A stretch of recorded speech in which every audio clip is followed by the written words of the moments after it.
Hi, magandang araw po sa inyong lahat for our first reading of the day today. Ano po kaya ang makikita natin sa first reading of the day natin ngayong araw na ito ng Huwebes, no? Tingnan po natin kung ano ang makikita natin ngayon.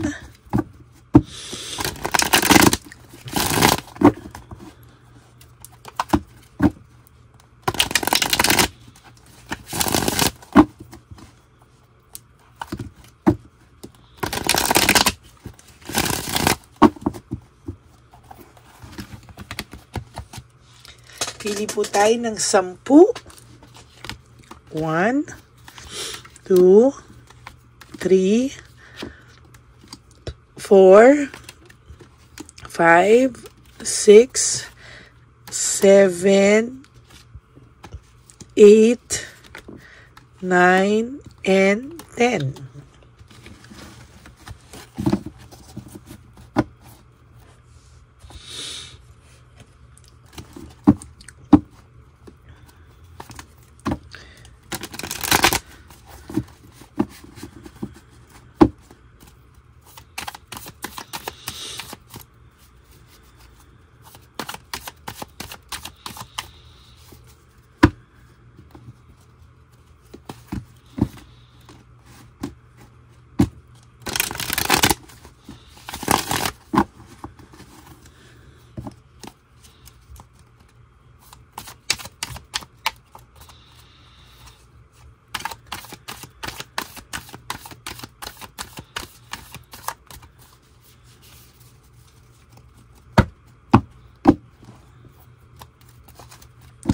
Kamusta po kayo? Napanood nyo na po ba yung 4 na readings kahapon? Ang dami ko pong readings kahapon. So sana po ay napanood nyo na po yung lahat. Ayan. And sana po lahat po ng manunood, paki-like nyo naman po. Regalo nyo na po sa akin yung pag-like nyo sa ating video. Yan. Comment down below po para malaman ko naman po ang inyong mga pakiramdam. Okay? Pili po tayo ng 10. 1, 2, 3, 4, 5, 6, 7, 8, 9, and 10.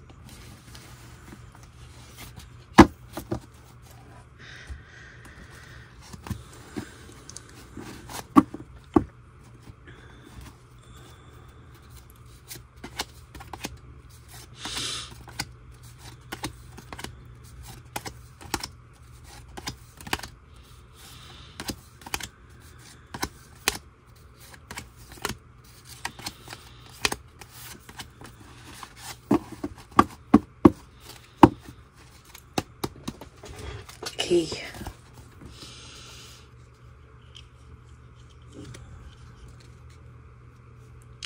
So, meron po akong nakikita dito na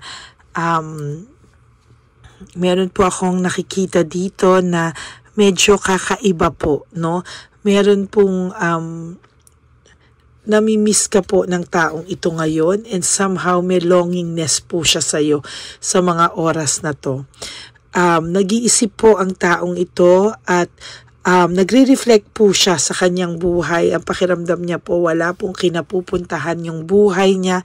Sa totoo lang po kahit magkalayo kayo, iniisip ka po ng taong ito. And every time po na malungkot siya, naiisip ka pa rin po nito. No? Hindi lang po niya ikaw nilalapitan for some reason, no, na hindi niya rin po masabi bakit. Pero may sarili po siyang reason bakit hindi pa siya makalapit sa'yo. Pero ginagawa ka po niyang lakas, no? For some of you ay nalulungkot po ang taong to at pag naiisip ka po niya somehow ay sumasaya siya kahit papano, no? Although tinitiis ka po niya talaga, tinitikis ka po niya talaga, pero talaga pong pinipigilan niya yung sarili niya, no? Yung sarili niya po sinasabihan niya or or talagang minamandohan niya po yung sarili niya na not to give in, na wag pong mag-give in, at totoo lang po ay hirap na hirap po itong mag-give in, no? Disappointed po ang taong ito, may disappointment po siyang naiisip, nararamdaman, no? Ang third party niyo po ay may insecurity sa iyo, no?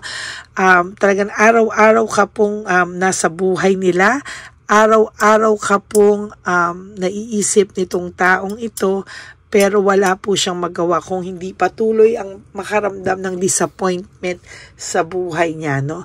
As a matter of fact, araw-araw po silang nag-aaway, no? Or talagang may gulo po, no, between themselves, no? Parang meron po silang hindi po nila alam, lagi ka na lang po nilang nababanggit, lagi ka po nilang pinag-aaway kasi minsan pag-uusapan ka lang nila and it turned out na nag-aaway na pala sila because of you. Meron po silang mga unresolved issues and emotional baggage na sa totoo lang po hindi na rin kinakaya ng person mo, no?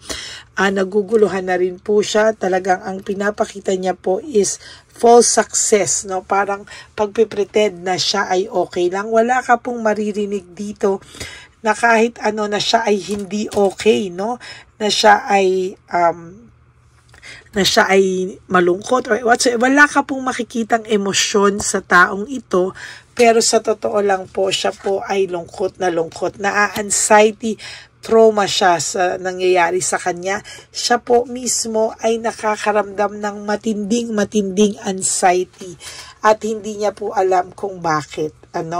There is this holding on, fear of change. Talagang naguguluhan po ang person nyo sa totoo lang sa ngayon. Hindi niya po alam kung paano at kung bakit, pero meron po siyang takot sa mga susunod na panahon. Hindi niya po alam kung ano daw po ang magiging, hindi niya po alam kung ano yung magiging, magiging buhay niya sa mga susunod na panahon, ano mangyayari sa kanya, anong turned out ng mga sitwasyon, pero sabi niya po, kailangan niyang magtuloy, no? Kailangan niyang ituloy yung buhay niya, kailangan niya, kahit na para na raw siyang mababaliw sa kakaisip, para na siyang mababaliw sa lahat ng mga nangyayari sa kanya, still parang ang ginagawa niya po ay ina-avoid lang niya lahat, no? Ina-avoid niya lang muna lahat, avoidance, no? Talagang pinipilit niyang wag maapektuhan, pero talagang sa totoo lang po na-burn out and overstress siya sa mga pakiramdam niya po ngayon. Hindi niya po maipaliwanag, pero talaga pong hirap na hirap po ito sa kanya. Nakakaramdam po siya ng matinding emptiness and emotional loss, no? Meron po siyang mga matinding emptiness and emotional loss sa totoo lang. Ayan po, lumalabas po yung kanyang disappointment, no? And so far, sa nakikita ko po dito, talagang matindi po ang kapit ng lungkot, no? Kapit ng emptiness sa pagkatao nitong person na to, and sobrang lungkot, no? There's failure and defeat, no? Pakiramdam niya po ay talunan siya sa buhay at talong-talo po siya at talagang may failure siya when it comes to relationship, when it comes to sa buhay. Talagang parang pinagsakluban daw siya ng langit at lupa. Lack of direction, conflict, panay lack of direction and conflict ang nangyayari sa kanya sa mga oras na ito, no? Hindi niya po masabi, pero there is this financial struggles, lack of resources, unstable. Talaga pong inuubos din siya nitong third party, nitong person. O yung third party po, ito po yung tao na ikaw at yung person. Tapos kung sino po yung third party, yun po yung binabanggit ko, ha? Yun po ang third party sa sitwasyon. There's broken family, shattered dreams, broken relationship.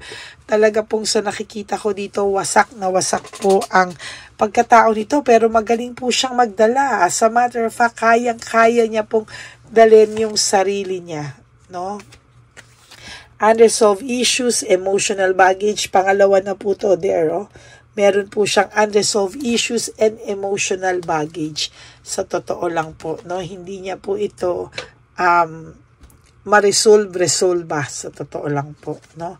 Ang dami niya pong resentment and desire to reconcile. Gusto niya po sa iyo makipag-usap, gusto niya pong lumapit sa iyo, pero hindi niya po magawa dahil po sa ngayon nakakaramdam po siya ng matinding kapaguran. Okay?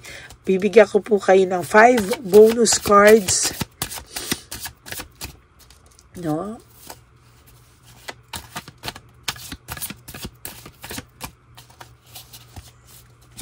Pili po tayo ng 5. Teka po.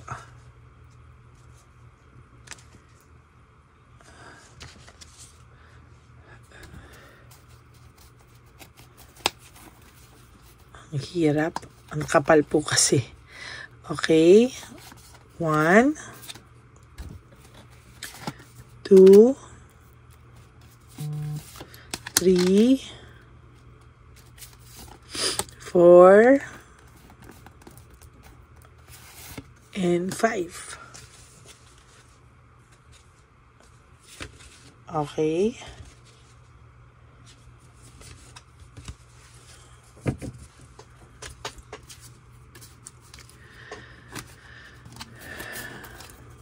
Okay.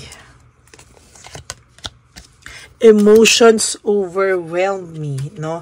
Sa nangyayari po ngayon ay yung emotions daw po niya ay sobra-sobra, hindi niya po ma-contain, hindi niya po ito kumbaga hindi niya na ma-handle yung pakiramdam niya, para na po siyang nahihirapan, and hindi na po niya alam kung ano daw po ang gagawin niya sa mga susunod na panahon dahil talagang pagod na po siya. Yung emotions niya po ay sobra-sobra, no? Para na siyang hinihila, no? Inuubos, no? Para na siyang nahuhulog sa kumunoy, no? I can't handle your love. Para pong ito ay sobra po yung pagmamahal niya, no? Hindi niya po na-handle yung pagmamahal mo. Parang talagang pinili niya na lang na lumayo kaysa masaktan ka pa, or pinili na lang niya pong pinilit niya na lang pong kumbaga piliin na lumayo kasi hindi niya po ma-handle yung pagmamahal mo. Ikaw lang daw po yung nagmahal sa kanya ng ganyan at ayaw ka din po niyang masaktan or mapahamak for whatever. So, hindi ko alam bakit ganyan po yung kanyang pakiramdam, no? Sabi niya, I need to hold back my true feelings for you. Hino-hold niya lang po yung totoong pakiramdam niya sa'yo. Pero sa totoo lang po, talagang mahal ka pa po nito, no? And it is dark without you. Sa totoo lang po, sa nakikita ko dito, ay lungkot na lungkot din po talaga ito, no? Sa nangyari, no? At parang, ngayon, para siyang nasa madilim na lugar, para siyang nasa madilim na place, na sa buhay niya, no, na wherein nandoon po siya sa malungkot na parte ng buhay niya ngayon. And for your last card, why can't I move on from you? Hindi pa rin po siya nakaka-move on sa iyo. Mahal ka pa rin po ng taong ito, no? For those of you po na akala wala nang pakialam sa inyo ang person nyo, hindi po, no? As a matter of fact, hindi po siya makamove on sa inyo. Okay, so that's it for your reading for today. I hope na naka-resonate po kayo, and if you do, can you please give me a like and comment down below po kung ano po ang inyong mga naramdaman sa ating reading, okay? And for those of you po who would like to have a private reading with me, you can message me po at Ladyly Elena, that's Ladyly Elena. Nasa dulo po yan ng ating video. Diyan nyo lang po ako makokontak. That's my only official and legit FB account. Ayan, maraming salamat po sa inyong lahat. And for those of you who will give me a super thanks for this video, I would really love and appreciate that from the bottom of my heart. because nagre-ready na rin po tayo para sa ating One Love a Day Christmas edition for the street elderly. Yan, maraming salamat, and I hope na i-lead tayo ulit ni Lord kung saang area naman tayo pupunta sa susunod. Okay? Maraming salamat po sa inyong lahat. And I hope na napanood nyo na po yung first, second, third reading kahapon. 4 po yung videos kahapon. So I am hoping na panuorin nyo po lahat yan para naman po lahat yan ay ginawa ko po para sa inyo. No? Sana po please no skipping of ads and help me reach 20,000 subscribers. Ikalat nyo naman po yung ating channel para po tayo po ay mag-reach ng 20,000 subscribers. Maraming salamat po sa inyong lahat. And ang aking pumpayo sa aking ever loyal and solid Lady Elena friends, family, and subscribers, I love you all from the bottom of my heart. And you have to live one day at a time, no? Yan po ang trick, no? Paano kayo makaka-move on? Just live one day at a time. Prioritize yourself. At tutulungan ko po kayo araw-araw na bumangon sa ganitong klaseng sitwasyon. And lagi nyo pong isipin that life is really short, no? Don't make it shorter by stressing yourself from all the pains and heartaches na binigay sa inyo ng kahapon. Just surrender everything to the divine universe and just let go and let God write your life and love story. Magbabalik po ako for another set of reading. Sana po ay huwag kayong malulungkot, huwag po kayong maiinip. At ingat po kayo, no, kasi ang panahon ngayon ay paiba-iba, no. Minsan po ay maulan, minsan naman po maaraw, hindi mo na po maintindihan, parang ang love life mo, no. Minsan maaraw, minsan maulan, minsan ay nako, no. Pero life is really like that. And pray lang po tayo and always have faith, no, na hindi tayo pababayaan ng ating God Almighty. And maraming salamat po, at ako po ay umaasa na one day magiging maayos na po ang lahat at hindi ka po malulungkot at meron ka pong marirealize out of this situation na everything happens for a reason, ano? At talaga naman po na darating po ang araw na ang pagmamahal ay mararamdaman mo sa taong deserve mo at yung tao talagang magmamahal sa iyo ng bonggang-bongga. Maraming salamat sa inyong lahat sa hindi nyo po pagbitaw sa ating channel. Na-appreciate ko po lahat ng kabutihan nyo sa akin at lahat po ng pagmamahal na meron po kayo para sa akin, ano. Natutuwa po ako na napanood nyo po ang One Love a Day at meron din po akong mga nakakausap na parang gusto na rin po nilang gumawa ng mga ganyang bagay, no? Maraming salamat po. Masaya po ako na nakaka-inspire ako ng mga tao. Okay, may God bless you everyone. Magkikita po tayo ulit for our second reading of the day. God bless you. I love you all. Bye!